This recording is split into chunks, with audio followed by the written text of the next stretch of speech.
TGPSC group 1 మెయిన్స్లో general essay అనేది చాలా చాలా ఇంపార్టెంట్ రోల్ ప్లే చేస్తుంది. ఇప్పటికీ జనరల్ ఎస్ఏ ప్రిపరేషన్లో చాలా మంది స్ట్రగుల్ అవుతున్నారు, అలాగే కంటెంట్ రాయడంలో కూడా స్ట్రగుల్ అవుతున్నారు. సో ఫస్ట్ ఆఫ్ ఆల్ మీకు ఏంటో ఒక స్మార్ట్ ప్రిపరేషన్ ప్లాన్ అనేది మీకు షేర్ చేస్తాను. అది మీకు ఖచ్చితంగా హెల్ప్ అవుతుంది అండ్ కొంత ప్రోగ్రెస్ కూడా కనిపిస్తుంది ఇప్పుడున్న మీ ప్రిపరేషన్కి. అండ్ నెక్స్ట్ మీరు రాసేటప్పుడు ఖచ్చితంగా ఈ డిఫరెన్స్ అనేది చూస్తారు. ఓకే, ఆల్రెడీ మన గైడెన్స్లో చాలా మంచి సెలెక్షన్స్ అయితే వచ్చాయి ఇంతకుముందు గ్రూప్ 1లో. కేశవ్ దీనికి డెప్యూటీ కలెక్టర్ వచ్చింది, సాయి ప్రదీష డెప్యూటీ కలెక్టర్ వచ్చింది, ప్రమోద్ దీనికి డిఎస్పీ వచ్చింది, అలాగే ఆదిత్య నాన్ లోకల్ కేటగిరీలో Telangana apply APPSC group 1 crack చేయడం జరిగింది, స్టేట్ 53rd ర్యాంక్ వచ్చింది. సో ఇలాగా నేను చెప్పే ఇన్పుట్స్ చాలామంది హెల్ప్ అయ్యాయి అండ్ మీకు కూడా డైరెక్ట్లీ ఆర్ ఇండైరెక్ట్లీ మీకు కూడా ఖచ్చితంగా హెల్ప్ అవుతాయి అనుకుంటున్నాను. సో ఇక్కడ మీకు జనరల్ ఎస్ఏ చూసుకుంటే ఒక్కొక్క సెక్షన్ నుంచి మీరు ఒక్కొక్క ఎస్సే రాయాలి, అది కూడా 1000 వర్డ్స్. సో 1000 వర్డ్స్ అంటే అది ఆషామాష విషయం కాదు. సో 3 ఎస్సేలు 3000 వర్డ్స్ రాయాలంటే అది చాలా పెద్ద ఛాలెంజ్ నా దృష్టిలో. జనరల్గా ఇప్పుడు వేరే స్టేట్ పిఎస్సి పేపర్స్ చూడండి, అక్కడ 2 ఎస్సేలు రాయాలి. సో అక్కడ మీకు 1000 to 1200 వర్డ్స్ లిమిట్ అయితే ఉంది. అదే ఫర్ ఎగ్జాంపుల్ ఇప్పుడు ఏపీపీఎస్సీ గ్రూప్ 1 చూసుకుంటే 800 వర్డ్స్, అక్కడ 3 ఎస్సేస్ రాయాలి. సో అలా 2400 వర్డ్స్. అలాగే మిగతా స్టేట్ పీసెస్లో మ్యాక్సిమం చూసుకున్నా సరే ఆ 2400 వర్డ్స్ ఆగిపోతుంది అన్ని ఎస్ఎస్ కలిపి. కానీ ఇక్కడ టీసీపీఎస్సీ మాత్రం మీకు మొత్తం అంతా కలిపి 3000 వర్డ్స్ దాకా వెళ్ళాలి. అది కూడా మీకు 12 సైడ్స్ ఇచ్చారు. సో మొత్తం ఒక్కొక్క ఎస్ఏ ఆ 12 సైడ్స్లో మీరు ఫినిష్ చేయాలి. ఓకే, ఇది అసలైన పెద్ద ఛాలెంజ్. సో నా దగ్గర చాలామంది పర్సనల్ మెంటర్షిప్ బ్యాచ్లో రాశారు. చాలా ఫస్ట్ ఎస్ఎస్ అన్నీ కూడా నేను 10 సైడ్స్ రాయమంటే వాళ్ళు 6 సైడ్స్గా ఆపేశారు. సో ఇండైరెక్ట్గా అక్కడ తెలిసిపోతుంది కదా వాళ్ళు కంటెంట్ అనేది కాంప్రమైజ్ చేస్తున్నారని తెలిసిపోతుంది కదా. అండ్ అన్ని డైమెన్షన్స్ టచ్ చేయట్లేదు అండ్ ఇంటర్నల్ సబ్ డైమెన్షన్స్ కూడా వాళ్ళు టచ్ చేయట్లేదు అని క్లియర్గా విజిబుల్గా కనిపించింది నాకు. సో మళ్ళీ మొత్తం వాళ్ళకి ఏం చేశానంటే కొన్ని టెక్నిక్స్ నేర్పించాను అండ్ కొన్ని ఫ్రేమ్వర్క్స్ నేర్పించాను. సో దానివల్ల ఈరోజు ఒక 10 to 11 సైడ్స్ వరకు రాస్తున్నారు వైట్ షీట్స్లో.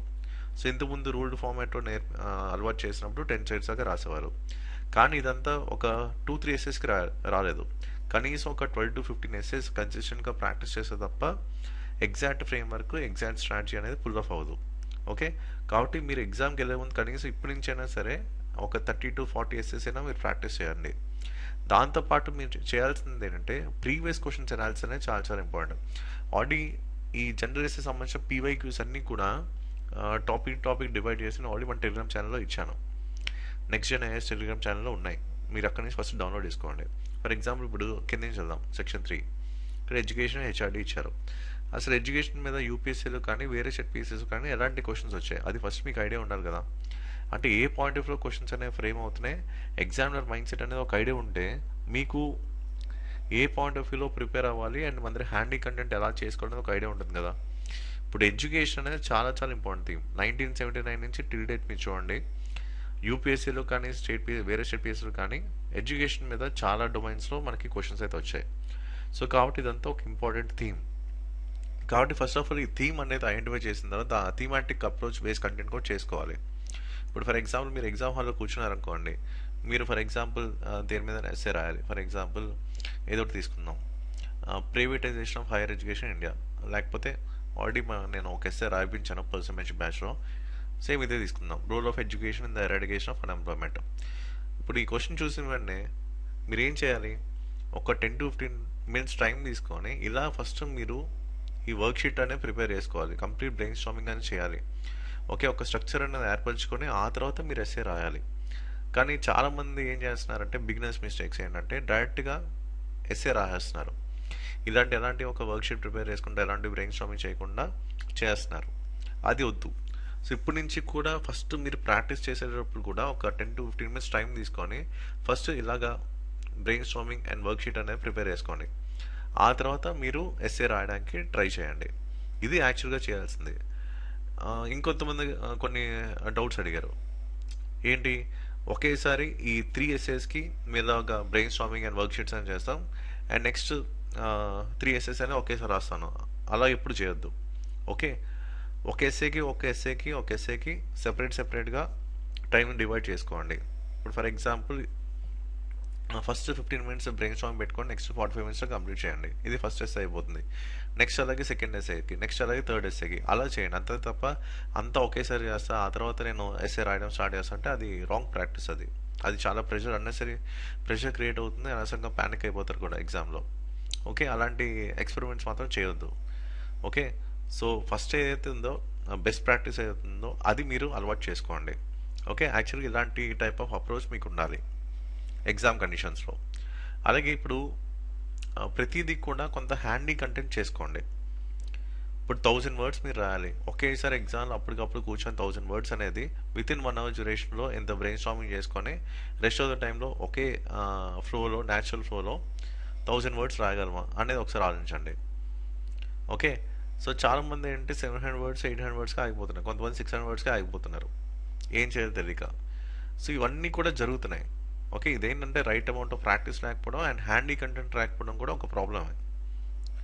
ఓకే, సో ఇదంతా ఏదో నేను కొత్తగా చెప్తుంది కాదు, ఆల్రెడీ పర్సనల్గా వర్కౌట్ అయ్యాయి అండ్ ఇంతకుముందు నేను గైడెన్స్ ఇచ్చిన వాళ్ళకి కూడా బాగా వర్కౌట్ అయ్యాయి. ఓకే, సో ఫస్ట్ ఏం చేస్తారంటే హ్యాండీ కంటెంట్ చేసుకోండి. ఓకే, యాండ్రోడ్స్ రెడీగా పెట్టుకోండి, అలాగే కోడ్స్ రెడీగా పెట్టుకోండి, కీవర్డ్స్ కీ ఫ్రేజ్ రెడీగా పెట్టుకోండి, అలాగే multi dimensional approach. So main dimension అలాగే సబ్ డైమెన్షన్స్ కూడా పడాలి కాబట్టి సో దీనికి సంబంధించిన handy content and handy keywords కూడా రెడీ పెట్టుకోండి. సో పొలిటికల్ డైమెన్షన్లో, ఎకనామిక్ డైమెన్షన్లో, సోషలాజికల్ డైమెన్షన్లో, టెక్నాలజికల్ డైమెన్షన్లో, ఆంథ్రోపోలాజికల్ డైమెన్షన్లో, లీగల్ డైమెన్షన్లో, ఎథికల్ డైమెన్షన్, ఇలాగ అన్నీ కూడా రెడీ పెట్టుకోండి. సో అప్పుడు మీకు ఆ మల్టీ డైమెన్షనల్ అప్రోచ్ కూడా మీకు హ్యాండీగా ఉంటుంది కదా. అప్పుడు డిమాండ్ క్వశ్చన్ బట్టి కరెంట్ రిలవెన్స్ని బేస్ చేసుకుంటూ గవర్నమెంట్ ఇనిషియేటివ్స్ని, central government state government balance చేసుకుంటూ ఛాలెంజెస్ని ఐడెంటిఫై చేసి అండ్ ఛాలెంజెస్ ఎలా ఓవర్కమ్ చేయాలో చెప్తే అది ఒక ఫ్లో అనేది వెళ్ళిపోతుంది కదా. సో ఇవన్నీ కూడా మనం రెడీగా పెట్టుకోవాలి. ఈ కంటెంట్ అంతా రెడీగా పెట్టుకుంటే అప్పుడు మీకు ఈజీ అవుతుంది. లేకపోతే ఇవన్నీ కూడా ఒకసారి ఆలోచించాలంటే ఎలా అవుతుంది, కష్టం కదా. అలాగే వే ఫార్వర్డ్ రెడీగా పెట్టుకోండి, కంక్లూడింగ్ లైన్స్ రెడీగా పెట్టుకోండి. సో ఇలాగా మనం అంతా హ్యాండీ కంటెంట్ చేసుకుంటే అప్పుడు మీకు ఈజీ అవుతుంది కదా. ఫస్ట్ మీరు ఏం చేయాలంటే మీరు ఏదైనా ఒక ఎస్సే రాయాలనిపించినప్పుడు ఒక ప్రీవియస్ క్వశ్చన్ తీసుకోండి. ఫస్ట్ దాని మీద ఇలా కంటెంట్ బిల్డ్ చేసి డిఫరెంట్ డొమైన్స్లో స్ప్లిట్ చేసి అంతా కూడా రెడీగా పెట్టుకొని ఒక 2-3 times చదివి తర్వాత ఎస్సే రాయడానికి ట్రై చేయండి. ఇది ఇనీషియల్ స్టేజెస్లో మీరు కనుక ప్రాక్టీస్ చేసుకుంటే మీకు అలవాటు అయిపోతుంది. సో ఫస్ట్ 1 week కొంచెం ఇబ్బందిగా ఉంటుంది. ఒక 12 essays రాశారంటే మీకు మొత్తం ట్రాక్ అయిపోతుంది అనమాట. ఓకే, సో అప్పుడు న్యాచురల్గానే వెళ్ళిపోతుంది మీ ఫ్లో. అదే ఇక్కడ మీకు ఈ పారాడాక్స్ ఆఫ్ చాయిస్ అనేది ఉంటుంది. ఇప్పుడు ఫర్ ఎగ్జాంపుల్ సెక్షన్ 3 తీసుకుంటే developments in science and technology and education and HRD మీద ఉన్నాయి మీకు సెక్షన్ 3లో. అయితే దీంట్లో న్యాచురల్గా దేని మీద మీరు 1000 words రాయగలరు అనేది కూడా మనకి important. So paradox of choice అనేది కూడా చాలా చాలా ఇంపార్టెంట్ రోల్ ప్లే చేస్తుంది. ఫర్ ఎగ్జాంపుల్ ఎస్ఎన్టీ అనుకోండి, న్యాచురల్ ఫ్లోలో వెళ్ళగలరా లేదా, లేకపోతే ఎడ్యుకేషన్ హెచ్ఆర్డి పరంగా న్యాచురల్ ఫ్లోలో వెళ్ళగలరా లేదా 1000 words దాకా అనేది ఇక్కడ task. So paradox of choice కూడా మ్యాటర్ అవుతుంది ఎగ్జామ్ కండిషన్స్లో. సో అది కూడా బాగా ఆలోచించి ఏ క్వశ్చన్ అంటే ఏ ఎస్సే నేను రాస్తే సో నాలో నేను ఏ జాబ్కి అయితే అప్లై చేశానో ఆ సంబంధించిన స్కిల్స్ నేను పూర్తిగా 100% చూపించగలను. అలాగే నా న్యాచురల్ వే ఆఫ్ రైటింగ్ అనేది దేంట్లో చూపించగలను, నా అనలిటికల్ స్కిల్స్ని పర్ఫెక్ట్గా ఎలా చూపించగలను, ప్రాబ్లమ్ సాల్వింగ్ అప్రోచ్ని దేంట్లో నేను పర్ఫెక్ట్గా చూపించగలను. సో 100% నేను కనిపించేలాగా ఎస్సేలో ఏది రాస్తే బెటర్ అండ్ ఏది రాస్తే ఎక్కువ మార్కులు వస్తాయి అనేది కూడా ముందుగానే క్యాలిక్యులేట్ చేసుకొని పెట్టుకోవాలి. సో పారాడాక్స్ ఆఫ్ చాయిస్ అనేది కూడా చాలా చాలా ఇంపార్టెంట్ ఫ్యాక్టర్ ప్లే చేస్తుంది. అది కూడా ఇప్పటి నుంచే చూసుకోండి. సో ఇలాగా అంతా హ్యాండీగా పెట్టుకున్నారనుకోండి మీకు అది ఈజీ అవుతుంది అనమాట. సో ఇది మనకి జనరల్ ఎస్ఏ స్మార్ట్ ప్రిపరేషన్ ప్లాన్లో ఫస్ట్ వీడియో. సో ఇంకా ఉన్నాయి కొన్ని ఇన్పుట్స్ చెప్పాల్సినవి, అది కూడా మీకు చెప్తాను. Okay, hi friends, Telangana group 1 mains 2024 time చాలా దగ్గర పడింది. చాలామంది మాకు రిక్వెస్ట్ చేసింది అంటే ఏదైనా ఒక రివిజన్ మెటీరియల్ లాగా చేసివ్వండి. లాస్ట్ టైం ఏపీపీఎస్సీ గ్రూప్ 1 మెయిన్స్కి మేము లాస్ట్ టైం రివిజన్ నోట్స్ అయితే ఇచ్చాము, అది బాగా క్లిక్ అయింది అండ్ ఎగ్జామ్ కండిషన్స్లో బాగా హెల్ప్ అయింది అండ్ చాలామందికి మంచి మార్క్స్ కూడా స్కోర్ చేయగలిగారు అండ్ మంచి సర్వీస్ కూడా రప్పించడం జరిగింది త్రూ మెటీరియల్స్ ఆ టైంలో.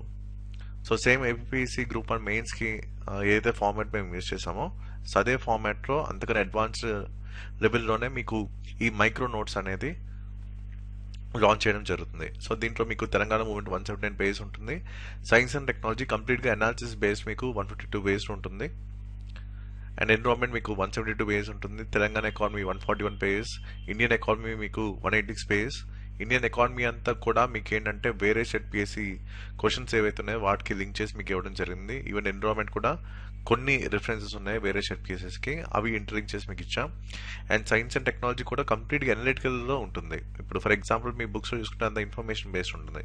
సో మన దగ్గర ఏంటంటే కంప్లీట్గా అనలిటికల్ పాయింట్ ఆఫ్ లో కంటెంట్ అయితే ఉంటుంది.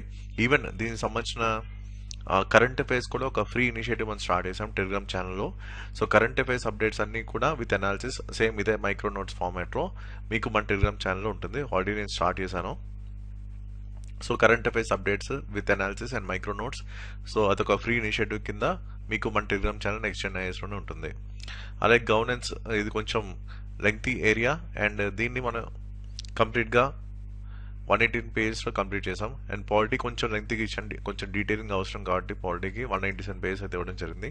అండ్ సొసైటీ మీకు 108 పేజెస్లో అయిపోతుంది. తెలంగాణ జియోగ్రఫీ తీసుకుంటే ఇది 123 pages. And Telangana history 113 pages ఉంటుంది. ఇండియన్ హిస్టరీ 136 పేజెస్ ఉంటుంది. అండ్ ఎస్ఎస్ ఏంటంటే మొత్తం మీకు ఏవైతే థీమ్స్లో మీకు పీవైక్యూస్ ఇచ్చానో సేమ్ వాటి మీద కూడా మీకు కంటెంట్ అయితే ఇవ్వడం జరిగింది ఇక్కడ 337 పేజెస్లో. అండ్ ఇండియన్ జియోగ్రఫీ ఇక్కడ కొంచెం ఎందుకు లెంగ్త్కి ఇచ్చానంటే ఇవన్నీ కూడా వేరే షెట్ పిఎస్సి క్వశ్చన్స్ మీద చేసిన కంటెంట్ ఇది. అది కూడా మీకు ఫస్ట్ 2 కంపల్సరీ క్వశ్చన్స్ కింద రావడానికి అవకాశం ఉంది. అండ్ సిలబస్ కూడా చాలా ఎక్కువ ఇచ్చారు కాబట్టి ఇది ఎందుకు రిస్క్ ఫ్యాక్టర్ తీసుకోవద్దని చెప్పి మీకు చాలా డీటెయిల్గా ఇవ్వడం జరిగింది విత్ ఎగ్జాంపుల్స్. సిరాగా మనకి ఆన్సర్ రైటింగ్కి ఏదైతే అవసరమో ఆ ఫ్రేమ్వర్క్స్ కానీ లేకపోతే ఏదైతే కంటెంట్ అవసరమో సో దాని మీద బేస్ చేసుకొనే మీకు ఈ రెడీ రివిజన్ మెటీరియల్ అంతా అంటే మైక్రో నోట్స్ అంతా కూడా డిజైన్ చేయడం జరిగింది. ఓకే, ఇది మెయిన్ థింగ్. సో జస్ట్ మీకు ఎలా ఉంటుంది మన మైక్రో నోట్స్ అని చూపిస్తాను. ఇది మన అఫీషియల్ వాట్సాప్ నంబర్. ఎవరికైనా మీకు ఇంట్రెస్ట్ ఉంది అవసరం ఉంటేనే ఇక్కడ ఏంటంటే ఇక్కడ మీకు ఓన్లీ 40 days మాత్రమే మీకు టైం ఉంది. సో ఇక్కడ క్యాల్కులేట్ చేసుకోండి. ఓకే, ఇప్పుడు మనం ఈ కంటెంట్ చదివితే కనుక మనకి ఇది హెల్ప్ అవుతుంది అనుకుంటే అవసరం ఉంటేనే మీరు మన వాట్సాప్ నెంబర్కి మెసేజ్ చేయండి. ఓకే, ఎందుకంటే ఇక్కడంతా కూడా కాస్ట్ బెనిఫిట్ అనాలిసిస్ మనం క్యాల్కులేట్ చేసుకోవాలి. సో ఇది మీకు హెల్ప్ అయ్యే విధంగా, మీరు ఎగ్జామ్ కండిషన్స్లో హెల్ప్ అయ్యే విధంగా ఆ ప్లాన్ బికి ఇది సూట్ అయ్యేలాగే డిజైన్ చేయడం జరిగింది. సో ప్లాన్ బి మీద ఎక్కువ ఫోకస్ చేసి కంటెంట్ అంతా డిజైన్ చేయడం జరిగింది. సో మీకు ఏమైనా ఇంట్రెస్ట్ ఉంటే ఈ నెంబర్కి మీరు వాట్సాప్ చేసి డీటెయిల్స్ అనేది తెలుసుకోవచ్చు. సో ఇక్కడ చూసుకుంటే ఇండియన్ హిస్టరీ ఫార్మాట్ చూపిస్తాను. ఆల్రెడీ మన స్టడీ మెటీరియల్స్ అని ఫాలో అయ్యి చాలా మందికి మంచి సర్వీస్లు అయితే వచ్చాయి. సో కేశవ్ దీనికి డిప్యూటీ కలెక్టర్ వచ్చింది, Sai Pratisha so last time guidance batch, last time interview call వచ్చింది అండ్ ఈసారి కూడా డిప్యూటీ కలెక్టర్ వచ్చింది. అలాగే ప్రమోద్ డిఎస్పీ వచ్చింది, ప్రమోద్కి ఆదిత్య తెలంగాణ స్టేట్ అబ్బాయి నాన్ లోకల్లో అడ్మినిస్ట్రేటివ్ ఆఫీసర్ సర్వీస్ అయితే రావడం జరిగింది. సో ఇలాగా మ్యాక్సిమం చాలా మందికి యూజ్ అయింది ఆ టైంలో. సో ఇప్పుడు మైక్రో నోట్స్ అనేది ఈ విధంగా ఉంటుంది. For example Indian history micro notes అంతా కూడా ఇదే ఫార్మాట్ ఉంటుంది, right to the point. So just ఏంటంటే మీకు 200 words లో రాయాలి కాబట్టి జస్ట్ మీకు టు ద పాయింట్ మీకు మొత్తం ఇచ్చేసాను. కాబట్టి అది ఎగ్జామ్కి హెల్ప్ అయ్యే విధంగా, ఎగ్జామ్ కండిషన్స్కి సూట్ అయ్యే విధంగానే కంటెంట్ అంతా డిజైన్ చేయడం జరిగింది. అలాగే ఇప్పుడు నెక్స్ట్ తెలంగాణ హిస్టరీ అంతా కూడా మీకు ఇదే ఫార్మాట్ ఉంటుంది. నేనే మొత్తం ఇచ్చేసాను హ్యాండ్ ఇంట్రోస్ సహా. అండ్ కంటెంట్ కూడా విత్ మల్టీ డైమెన్షన్ అప్రోచ్ కూడా నేనే ఇవ్వడం జరిగింది. ఓకే, సో మీరు ఎక్స్ట్రా ఎఫర్ట్ పెట్టాల్సిన అవసరం కూడా లేదు. మొత్తం అంతా కూడా ఒక 1-stop సొల్యూషన్ కింద మీకు డిజైన్ చేశాను. నెక్స్ట్ తెలంగాణ జియోగ్రఫీ అంతా కూడా ఇదే ఫార్మాట్ ఉంటుంది. So just to the point మీరు చదువుకుంటూ వెళ్ళిపోవడం అంతే. నెక్స్ట్ ఇండియన్ జియోగ్రఫీ అయితే ఈ ఫార్మాట్ ఉంటుంది. ఇండియన్ జియోగ్రఫీ కూడా మొత్తం హ్యాండ్ ఇంట్రోస్, డిఫరెంట్ డైమెన్షన్స్లో content and PYQ based content అంతా కూడా మీకు ఇండియన్ జియోగ్రఫీలో ఉంటుంది. ఓకే, నెక్స్ట్ ఇక్కడ చూసుకుంటే పాలిటీ మెటీరియల్ కొంచెం నేను డీటెయిల్గా ఇచ్చాను, ఎందుకంటే ఇది డీటెయిలింగ్ అవసరం కాబట్టి పాలిటీకి. సో అందుకు చాలా డీటెయిల్గా ఇచ్చాను. కొంచెం లెంగ్తీగా ఉంటుంది ఇది, కానీ హెల్ప్ అయితే అవుతుంది. సో పాలిటీ అయితే మీకు ఈ విధంగా ఉంటుంది కంటెంట్. సో గవర్నెన్స్ అంటే మనం డైరెక్ట్ రాసేచ్చు కాబట్టి మీకు మొత్తం మైక్రో ఫార్మాట్ ఉంటుంది. పాలిటీ మాత్రం మీ ఫుల్ లెంగ్త్ ఉంటుంది. సో గవర్నెన్స్ అంటే కొంచెం మనం షార్ట్ వేలో మనం రాసేయచ్చు డైరెక్ట్గా టు ద పాయింట్. సో దానికి సంబంధించిన అనలిటికల్ వేలో మొత్తం అంతా కూడా మీకు ఇవ్వడం జరిగింది. సో గవర్నెన్స్ మెటీరియల్ అయితే ఈ ఫార్మాట్లో మీకు ఉంటుంది. అలాగే నెక్స్ట్ సొసైటీకి వస్తే మీకు కంటెంట్ అంతా ఇదే ఫార్మాట్ ఉంటుంది. ఇది కూడా చాలా ఫాస్ట్గానే అయిపోతుంది మీకు. ఇది కూడా మనం టు ద పాయింట్ రాసేయచ్చు సొసైటీ అంతా కూడా. సో ఈ ఫార్మాట్లో సొసైటీ మెటీరియల్ అంతా కూడా మీకు ఉంటుంది. సో నెక్స్ట్ ఇండియన్ ఎకానమీ ఇదంతా కూడా వేరే సెట్ పీసెస్ ఏవైతే ఉన్నాయో ఆ పీవైక్యూస్ బేస్ చేసుకుని డెవలప్ చేసిన కంటెంట్ ఇదంతా కూడా. ఎందుకంటే మీకు ఇచ్చిన సిలబస్ ఎప్పుడు డిజైన్ చేశారంటే 2015లో డిజైన్ చేశారు. సో కొంచెం స్టాటిక్ పార్ట్ అనేది ఇంక్లూడ్ అయి ఉంది. అందుకు మనం ఏం చేసామంటే మొత్తం వేరే సెట్ పీఎస్సీ పీవైక్యూస్ అన్ని కూడా అనలైజ్ చేసి సో దాని మీద కంటెంట్ అయితే ఇచ్చాను. అందుకు ఇది 186 పేజ్ దాకా వచ్చింది. కానీ డెఫినెట్లీ డైరెక్ట్ ఆర్ ఇండైరెక్ట్లీ మీకు హెల్ప్ అవుతుంది ఎగ్జామ్ కండిషన్స్లో. సో ఇదంతా కూడా నేనే ఇచ్చేసాను విత్ ఎగ్జాంపుల్స్ కూడా నేను ఇచ్చాను. సో ఖచ్చితంగా ఇది కూడా మీకు హెల్ప్ అవుతుంది. అలాగే నెక్స్ట్ తెలంగాణ ఎకానమీ కొంచెం డీటెయిల్గా ఉంటుంది ఎందుకంటే కొత్త కాబట్టి. So so Telangana economy with analysis అంతా కూడా నేను ఇచ్చేసాను. ఓకే, ఈ ఫార్మాట్ ఉంటుంది Telangana economy. Next environment. So ఎన్విరాన్మెంట్లో చూసుకుంటే మీకు మొత్తం 5 కదా. సో ఫస్ట్ 2 అంతా కూడా డైరెక్ట్ టు ద పాయింట్ ఉంటుంది. సో నెక్స్ట్ 3 అంటే కొంచెం స్టాటిక్ పార్ట్ కాబట్టి కొంచెం డీటెయిలింగ్లోకి వెళ్ళాను. సో ఇలాగా ఉంటుంది ఎన్విరాన్మెంట్ కంటెంట్ అంతా కూడా. సో ఫస్ట్ 2 బ్లాగ్స్ అయితే ఈ విధంగా ఉంటుంది. నెక్స్ట్ 3 బ్లాగ్స్ కొంచెం డీటెయిలింగ్ వెళ్ళాను, అందుకు కొంచెం లెంగ్త్ అయింది. నెక్స్ట్ సైన్స్ అండ్ టెక్నాలజీ అంతా కూడా మీకు అనాలిసిస్ బేస్, ఎందుకంటే మీలో చాలా మందికి సైన్స్ అండ్ టెక్నాలజీ అంతా కూడా కొత్త. సో ఇప్పుడు మీరు ఏ ఎగ్జామ్ పరంగా రాస్తున్నారో ఆ ఎగ్జామ్కి అనాలిసిస్ ఏదైతే అవసరమో ఆ అనాలిసిస్ బేస్డ్ కంటెంట్ అంతా మీకు ఉంటుంది ఇక్కడ. ఓకే, సో ఎనలిటికల్ వేలోనే మొత్తం ఈ కంటెంట్ సైన్స్ అండ్ టెక్నాలజీ అంతా డిజైన్ చేశాను. సో ఫస్ట్ ఇది చదివి తర్వాత ఏదైనా ఒక రిఫరెన్స్ మీరు చదువుకున్నా సరే మీకు అది యాప్ట్గా ఉంటుంది అండ్ ఫిట్ అయిపోతుంది ఎగ్జామ్ కండిషన్స్కి. So science and technology format అంతా ఇలాగే ఉంటుంది మీకు. నెక్స్ట్ చూసుకుంటే Telangana movement and state formation అంతా కూడా ఈ విధంగా కంటెంట్ అయితే ఉంటుంది. సో ఇక్కడ కూడా మ్యాక్సిమం టు ద పాయింట్ అయితే ఇవ్వడం జరిగింది. ఓకే, సో ఇది కూడా మీకు రివిజన్కి కూడా బాగా హెల్ప్ అవుతుంది. ఆల్రెడీ తెలంగాణ మూమెంట్ మీకు గ్రిప్ ఉంది కాబట్టి రివిజన్కి ఇది మీకు బాగా హెల్ప్ అవుతుంది. నెక్స్ట్ జనరల్ ఎస్సే మీకు పీవైక్యూస్ బేస్ కంటెంట్ కూడా ఇచ్చాను, అది మీకు ఎక్కడ చూపించట్లేదు. సో ఫస్ట్ ఏంటంటే మీకు బేసిక్ ఫండా కావాలి కాబట్టి ఫస్ట్ థీమ్స్ బేస్డ్ కంటెంట్ చదవాలి నేర్చిన ఆర్డర్లో. అండ్ సేమ్ అదే ఫార్మాట్లో దాన్ని ఫాలోఅప్ చేస్తూ ప్రీవియస్ క్వశ్చన్స్ ఏవైతే థీమ్స్ మీకు ఇచ్చానో జనరల్ ఎస్సే సంబంధించిన ప్రీవియస్ క్వశ్చన్స్ అని మీకు ఏవైతే మీకు చూపించానో టెలిగ్రామ్ ఛానల్లో, సో దాని మీద బేస్ చేసుకుంటుంది. సో ఇది ఓవరాల్గా కంటెంట్ అయితే ఈ ఫార్మాట్స్లో మనకు ఉంటాయి. సో రివిజన్ చేయడానికి ఈజీ, కొంచెం మల్టిపుల్ టైమ్స్ రివిజన్ చేస్తే డెఫినెట్గా మీకు అడ్వాంటేజ్ అవుతుంది. ఆ కీవర్డ్స్ ఎగ్జాక్ట్గా రిఫర్ చేయండి ఎగ్జామ్ కండిషన్స్లో. సో ఇది ఓవరాల్గా ఇన్ కేస్ మన కంటెంట్ మీకు హెల్ప్ అవుతుంది అనుకుంటే, మీకు అవసరం అనుకుంటే, సో అప్పుడు మాకు వాట్సాప్ చేయండి. సో ఇది ఓవరాల్గా నేను చెప్పాలనుకుంది. So that's it for video and thank you for watching.